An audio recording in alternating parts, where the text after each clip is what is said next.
let's review some cowboy romance, shall we? So last month I did read Swift and Saddled. This is the second book in the Rebel Blue Ranch series, which is by Lyla Sage. I love cowboy romance, so if you didn't know, now you know. Hello. Doesn't he have a weird meow? I just wanted to start this video off by saying I love this second book. I will say I did feel like Wes overall had more of that cowboy vibe than Luke. I know that Luke does teach like the horse riding lessons and he is involved on the ranch and stuff, so he is technically a cowboy, but honestly you could almost call the first one more of like a cowgirl romance, because Emmy to me is the real like cowgirl of that situation and not as much Luke. Like that's not his dream ultimately, whereas for Emmy it was. With this second book, I did feel like Wes really was like a cowboy and he is very involved. Honestly, it'll probably be kicked up another level when we read Gus's story, just because he is supposedly the person who's going to take over the ranch when his dad needs someone to take over for him. Regardless, we're skipping around a little bit. This was a really good read for me. I did rate it 4 out of 5. Also, there were a couple of things that weren't my favorite. Now that my rating system is out, I feel like this helps me not have to necessarily fully explain why I'm rating things the way I'm rating them. I'm still going to explain why I liked this book and why I didn't. But yeah, this book follows Ada, who, if you read the first book, is essentially Emmy's best friend's friend who she met in school. Ada is an interior designer. She basically has kind of just gotten out of a really messy marriage and she is divorced, and she is kind of in this like position where she gets this job because she knew Teddy and Teddy recommended her for the job. And the job, I guess I should say, is that Wes is trying to create like a guest house stay on the Rebel Blue Ranch. This is like his project, his dream. He wants to have somewhere where people can come visit the ranch and have that experience, which I didn't put this on my book bucket list, but I was thinking about it later and I was like, this definitely needs to go on there. Why, like, of all things, how did this not click for me? I would love to go and stay on like someone's guest house on their ranch, experience like ranch life. I think that would be so cool, but on like in a holiday way, obviously not in like the way where you are actually the cowboy or the farmer or the rancher. I just want to see it. I don't want to, like, I want what he's building, the guest house experience. Anyway, I just want to see it because I have heard that honestly a lot of these places that are like that are just stunning. They're so peaceful. Obviously I like the countryside in general, if you guys haven't noticed. I do really like the greenness. I love how much more peaceful it is. I love that you can hear roosters and animals and birds. And yeah, it's just I don't know, every day I'm in awe of where we live and it's just beautiful and I'm so grateful. Anyway, I'm getting off on a tangent again, but essentially with Swift and Saddled, you are following Wes and Ada's story. Wes is trying to create this guest house that is an older house that hasn't been lived in or used. It really needs to be like rehabilitated, restored, rebuilt. This is where Ada comes in. She's part of a team. She does mostly the interior design, but she's going to help basically renovate, refurbish, and make this house that's on the property a livable guest house on the ranch for guests to come and visit. So she is trying to leave behind her old life and really have her career take off and do really well, and that's really important to her, and she's kind of just trying to focus on that dream. The book, however, starts off with her entering the bar that is basically the only bar or only like restaurant at that time of day that is open. She thinks there will be food there. There's barely any information on Google and there's just no food. It's just a bar. So she kind of settles in and just works there because she doesn't feel like working at her hotel that night. This is where she meets Wes, who is essentially her boss, but she doesn't know she's meeting Wes because they don't exchange names, and they basically end up making out in the hallway. And even though this does kind of give insta-love vibes, I would say it's not really like that because her focus is not that, and she really is trying not to go down that route.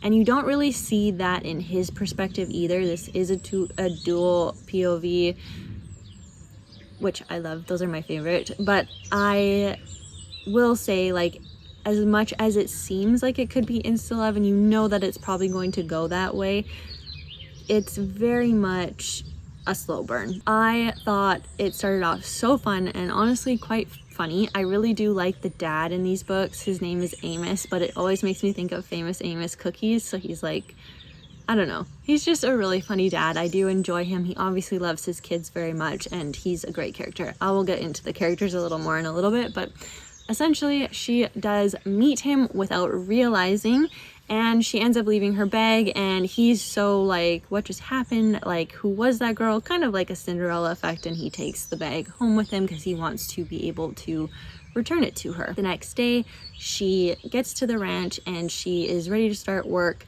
and obviously she realizes that Wes is the guy from the bar and he is now also her boss. She does put up some pretty good boundaries at the beginning of the book, as far as like she doesn't want to cross lines in that way. It's clear that she's kind of embarrassed that that is what happened. She obviously is thinking and saying that she wouldn't have done that if she would have known. But yeah, all your favorite characters from the first book are kind of in this second book like they are in the first book. So you have Teddy, who is the friend that kind of brings Ada into the picture. Then you have Wes, and you have his brother Gus, and you have Emmy, his sister, and the dad Amos. If you guys didn't know this isn't a spoiler, but the mom has passed away. You find that out in the first book. And then you also have a couple of like other characters. So you have Gus's like, I don't really want to call her the baby mama because they're obviously friends and it's a really good relationship. I cannot think of her name though. I cannot think of the other friend's name, who is the mother to the little girl in the book, who I also can't think of her name either now. Anyway, another character is introduced though. His name's Dusty, briefly, and she, the mother of the little girl, she's in it more too. The main characters obviously are Wes and Ada, and I would say that Emmy and Teddy are in it a fair bit too.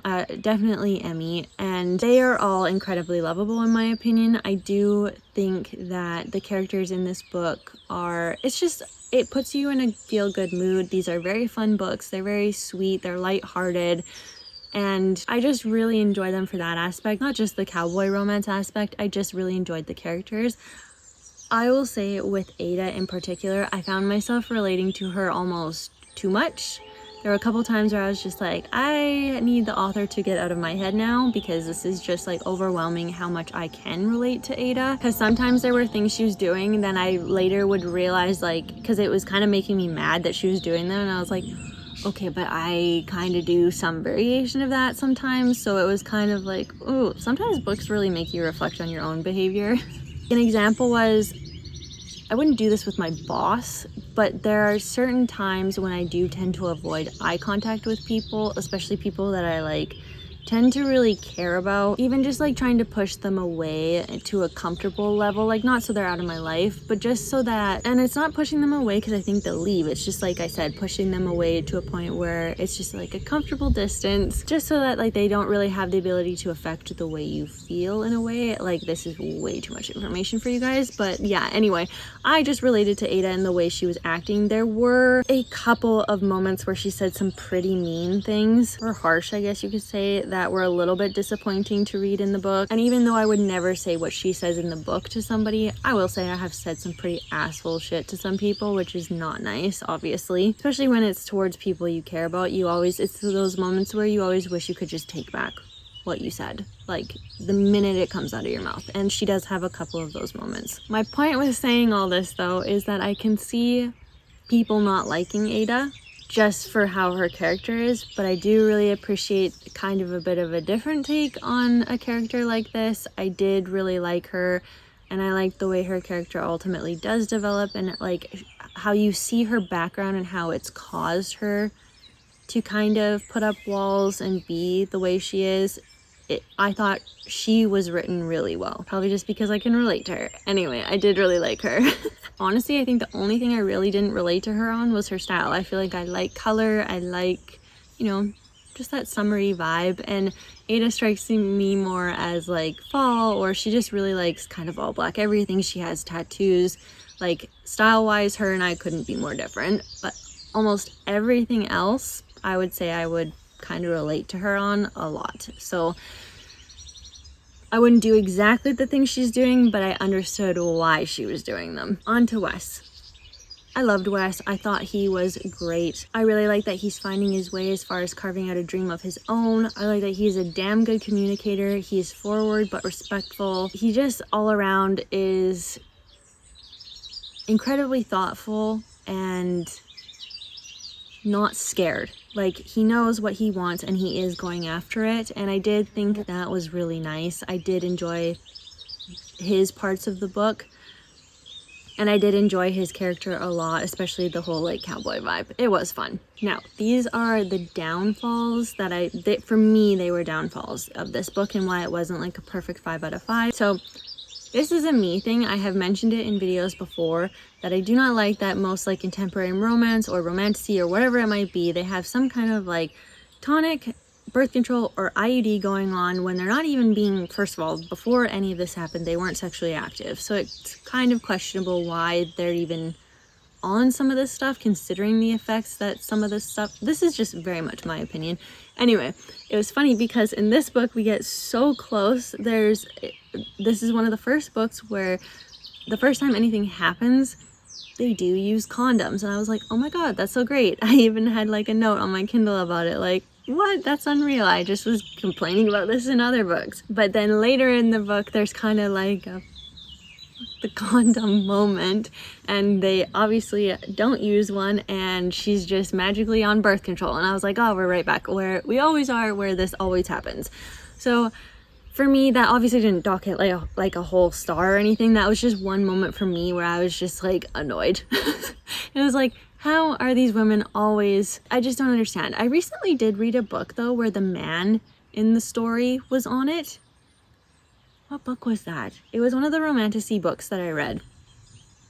Would have been The Serpent in the Wings of Night, or Spark of the Everflame. I think it was The Serpent in the Wings of Night by Carissa Broadbent. The guy took it. That was a first. Regardless, I just don't get the idea of like, I don't understand why we're always throwing condoms out the window as if they are like the devil and they're just so awful to be using, and that they reduce the sexiness of something. That's just my personal thoughts. Anyway, like I said, that didn't reduce it a whole star. That was just like my one little like moment of bitching and complaining. I think the biggest thing with this book that was a little bit difficult for me was it is mentioned that Wes is someone who does have depression, like diagnosed with depression. It is talked about, and he has a plan and medication to help him. There are like 1 or 2 mentions of how like being on the medication does affect him in his life. But again, it was almost like in the first book, I felt like this could have, like the book could have almost been longer because this could have been almost explored a little bit more in his points of view, or even through Ada's points of view. I just wouldn't have minded if this was talked about a little bit more in the book. It does interest me. I think it's something that you could obviously have more open discussions about, and I would have maybe liked to see that. I don't know. It was just one of those things where, like, no, I don't expect to see him go through like a depressive episode or anything like that, and he's not in the throes of it in this book. And she does talk about it, and it is mentioned like his sort of like that his previous experiences were not good ones. But I did feel a little bit in the dark about Wes's character overall because it's not really talked about a lot, and I just think it would have been nice to explore that a little bit more in the book. It was just one of those bigger things where it was like I almost felt like a part of his character was missing the whole time. And I did love his character. It just would have been nice to get to know that part of him a little bit better, besides like the 1 or 2 things that do come up in the book. Overall, I did love this book. I am really enjoying this series, and I cannot wait to read the next 2 books. I think there's going to be, a total of 4 in this series, but I am just really enjoying these books. They are so fun. If you get to have the covers of these books, I am jealous. Hi. Did you just wake up? Hello. Did you just wake up? Hello. Yeah, hello. Anyway, I think this is maybe my cue to stop talking, but essentially all I'm trying to say is I love this book. I would highly recommend it. I think I almost did like it a little bit more than the first book, and what can I say? I just really enjoy a good cowboy romance, and they're perfect for summer. So if you're looking for a summer romance, I would highly recommend Swift and Saddled by Lyla Sage. If you know someone that's looking for a book recommendation, share this video with a friend. And if you guys enjoyed this video, like it, share it with a friend. You know what to do. I will talk to you soon, and thank you so much for being here.